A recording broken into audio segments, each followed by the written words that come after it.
সবাইকে ঈদ মোবারক। প্রিয় দর্শক, আপনারা কেমন আছেন? আশা করি সবাই ভালো আছেন। আপনাদের সামনে গুরুত্বপূর্ণ কথা নিয়ে আমি হাজির হলাম। কিছু কিছু মিডিয়া আছে যে ভুলভাল তথ্য দেয়, কারণ এক ধরনের নেগেটিভ ছড়াচ্ছে।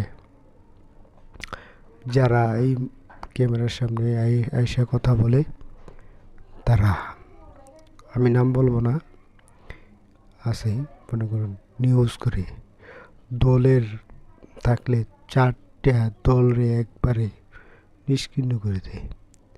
এমন চাড়ে দলেরে চারতে চারতে চারতে চারতে কি কয় নিজেও জানে না। এই ঈদের উপলক্ষে শাহাবুদ্দিন চুক্কুকে নিয়ে আসলো, এসে ডক্টর মোহাম্মদ ইউনূস আসলো না কেন? ডক্টর মোহাম্মদ ইউনূস কেন আসলো না? উনি অপরাধ করছে 18 মাস ক্ষমতা থেকে। তো উনি কি অপরাধটা করছে? এর সাথে এনসিপি জামায়াত ডক্টর মোহাম্মদ ইউনূসকে হাওয়া দিয়েছে। এগুলো যদি বলে তাকে হয় তা সম্ভব?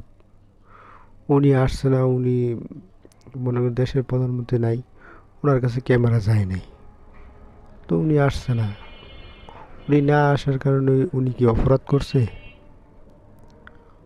উনি কি সব কিছু করছে?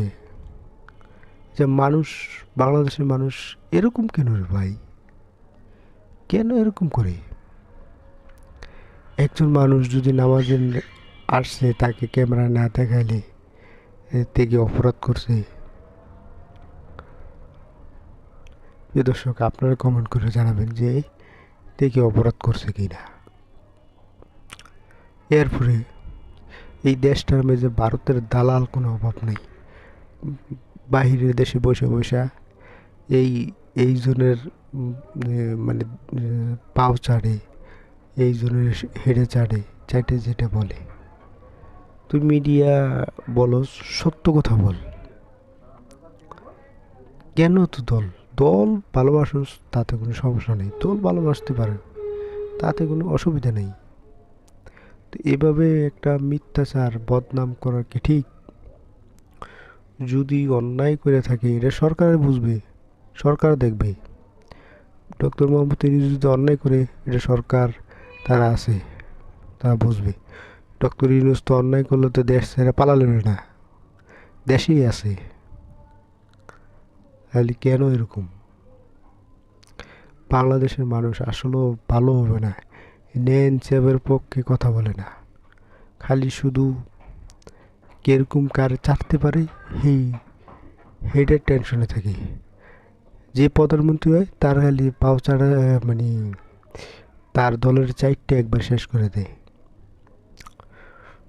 বুঝলেন দর্শক, কি কমু বলার বাইরে।